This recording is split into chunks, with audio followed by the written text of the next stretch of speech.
ഹുന്ന ഉമ്മുൽ കിതാബ് എന്ന് ഖുർആനിലുള്ള ആയത്തുകളെ സംബന്ധിച്ച് ഖുർആൻ തന്നെയും പറഞ്ഞിട്ടുണ്ടല്ലോ. ഇരിക്കട്ടെ, അതുകൊണ്ട് ഉമ്മുൽ കിതാബ് എന്ന് പറഞ്ഞാൽ ഏതായിരുന്നാലും തെറ്റൊന്നുമില്ല. ഉമ്മുൽ ഖുർആൻ എന്നും അതിന് 5ാമത്തെ പേര് ഉമ്മുൽ ഖുർആൻ എന്ന് പേരുണ്ട്. നേരത്തെ ഞാൻ എണ്ണിയ സൂറത്തുൽ ഫാത്തിഹ അടക്കം 6 പേരുകൾ നമ്മളിപ്പോൾ എണ്ണി. ഇനി ഇമാം ഖുർത്തുബി റഹ്മത്തുള്ളാഹി അലൈഹി തങ്ങൾ 6ാമത്തെ പേര് പറയും, 7ാമത്തെ പേര് പറയുന്നു അൽ മസാനി. സൂറത്തുൽ ഫാത്തിഹയ്ക്ക് അൽ മസാനി എന്നൊരു പേരുണ്ട്. എന്തുകൊണ്ടാണ് ഈ പേര് വന്നത്? പണ്ഡിതന്മാർ പറയുന്നു, ഞാൻ നേരത്തെ തുടക്കത്തിൽ നിങ്ങൾ ബോധിക്കൽപ്പിച്ചല്ലോ, വലഖദ് ആതൈനാക സബ്അൻ മിനൽ മസാനി.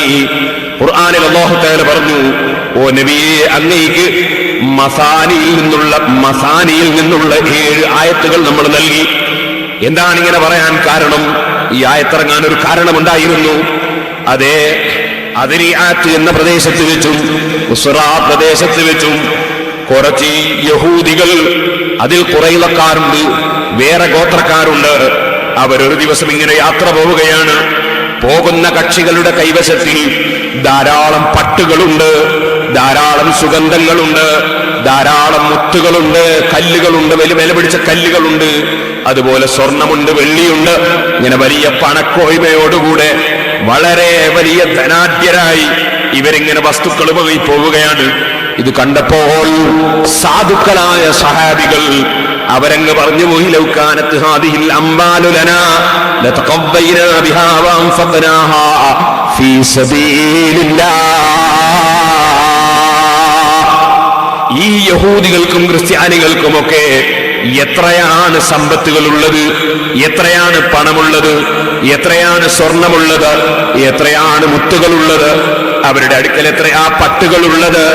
ഈ പണക്കൊഴുപ്പ് കണ്ടപ്പോ സാധുക്കളായ മുഅ്മിനീങ്ങൾ പറഞ്ഞുപോയി, ഇതെങ്ങാനും നമുക്കാണ് ലഭിച്ചിരുന്നതെങ്കിൽ നമ്മളതുകൊണ്ട് ശക്തിയുള്ളവരാകുമായിരുന്നു.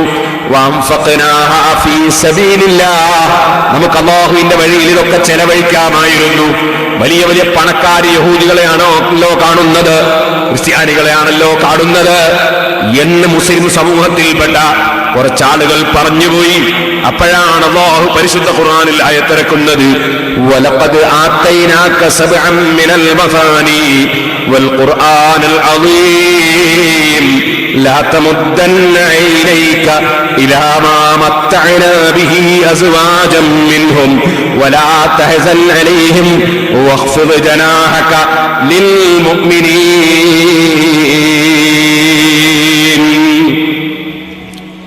ഞാൻ പറഞ്ഞു വന്നത്, വലിയ പണക്കൊഴുപ്പുള്ള ആളുകൾ, യഹൂദികൾ, നസ്രാനികൾ, അവരെ കണ്ടപ്പോ സാധുക്കൾ പറഞ്ഞു, ഇതൊക്കെ നമുക്കാണെങ്കിൽ നമുക്ക് ഇസ്ലാം ദീനിന്റെ പ്രവർത്തനത്തിന് ധാരാളം ചെലവഴിക്കാമായിരുന്നു, നമുക്ക് നല്ല ശക്തി ഉണ്ടാകുമായിരുന്നു. ചിലപ്പോ നമ്മൾപ്പെട്ട സാധുക്കൾക്കും ചിലപ്പോ അങ്ങനെ തോന്നും. വേറെ ചിലരൊക്കെ ദീനിന്റെ എതിരാളികൾ വലിയ പണക്കാരായിട്ട് കാണുമ്പോ ഒക്കെ നമുക്കാണെങ്കിൽ എന്ന് തോന്നും. അങ്ങനെ തോന്നാൻ പാടില്ല. കാരണം ഇതറിയാത്തവൻ കൊടുക്കുന്നതല്ല, കൊടുക്കുന്നവന് നമ്മളെക്കാൾ അറിയാർക്കാ കൊടുക്കേണ്ടത്, എത്രയാ കൊടുക്കേണ്ടത്, എവിടെയാ കൊടുക്കേണ്ടത്, എങ്ങനെയാ കൊടുക്കേണ്ടത്, അതറിയുന്ന റബ്ബാണ് കൊടുക്കുന്നത്. നമ്മളതിൽ മറ്റൊരു നിലക്ക് ചിന്തിക്കേണ്ടതില്ല. നമ്മളോട് പറഞ്ഞ പണി നമ്മൾ എടുത്താൽ മതി. പരിശുദ്ധ ഖുർആനിൽ അല്ലാഹു അവതരിപ്പിക്കുന്നു, വലഖദ് ആതൈനാക സബ്അൻ മിനൽ മസാനി. ഓ നബിയേ, ആവർത്തിച്ച് പാരായണം ചെയ്യപ്പെടുന്ന 7 ആയത്തുകൾ തങ്ങൾക്ക് നമ്മൾ തന്നിട്ടുണ്ട് നബിയേ. വൽ ഖുർആനൽ അളീം, മഹത്തായ ഖുർആനും തന്നിട്ടുണ്ട് നബിയേ. ലാ തമുദ്ദന്ന ഇലൈക ഇലാ മാ മത്തഅനാ ബിഹി അസ്വാജൻ മിൻഹും. ഇസ്ലാമിന്റെ വിരോധികളിൽ ഉള്ള കക്ഷികൾ, ആ കക്ഷികൾക്ക് നമ്മൾ കൊടുത്തിട്ടുള്ള സാമ്പത്തികമായ ഭദ്രതയും സാമ്പത്തിക ശേഷിയും അതിലേക്ക് കണ്ണു നീട്ടേണ്ടതില്ല. അതിലേക്ക് നോക്കിയിട്ട് അതുപോലെ കിട്ടണമെന്ന് ചിന്തിക്കേണ്ടതില്ല. ഇത് നബി സല്ലല്ലാഹു അലൈഹി വസല്ലമ തങ്ങളോടാണ് ഖുർആൻ പറയുന്നതെങ്കിലും നബിയെ സംബന്ധിച്ച് ഇറങ്ങിയതല്ല. നബി സല്ലല്ലാഹു അലൈഹി വസല്ലമ തങ്ങളുടെ സമൂഹത്തിൽ പണം കണ്ടപ്പോൾ അത് നമുക്ക് കിട്ടിയില്ലല്ലോ എന്ന് ചിന്തിച്ച ജനങ്ങളെ സംബന്ധിച്ച് ഇറങ്ങിയതാണ്. പക്ഷേ അല്ലാഹു ജല്ല ജലാലുഹു കാര്യം നമുക്ക് എത്തിച്ചു തരാൻ വേണ്ടി സൃഷ്ടികളുടെയും അല്ലാഹുവിന്റെയും ഇടയിൽ നിശ്ചയിച്ച മധ്യവർത്തി നബി സല്ലല്ലാഹു അലൈഹി വസല്ലമ തങ്ങളായതുകൊണ്ട് ആ മധ്യവർത്തിയോട് പറയുന്ന ശൈലിയിൽ പറഞ്ഞു എന്നേ ഉള്ളൂ. വാസ്തവത്തിൽ ഈ ആയത്തിറങ്ങുന്നത് നബിയുടെ അനുയായികളിൽപ്പെട്ട ചിലർ പണക്കൊഴുപ്പ് കണ്ടപ്പോൾ അത് ആഗ്രഹിച്ചു പോയതുകൊണ്ടാണ്. വലാ തഹ്സൻ അലൈഹിം, എന്നാൽ ആ പണക്കാര് സന്മാർഗത്തിലായില്ലല്ലോ, ആ വലിയ പണക്കാരായ ആളുകൾ നമ്മുടെ സത്യം സ്വീകരിച്ചില്ലല്ലോ, പണക്കാരപ്പുറത്തായി പോയല്ലോ എന്ന ചിന്തയും നിങ്ങൾക്ക് വേണ്ട. വലാ തഹ്സൻ അലൈഹിം, അവരെ കാര്യത്തിൽ നിങ്ങൾ ദുഃഖിക്കണ്ട.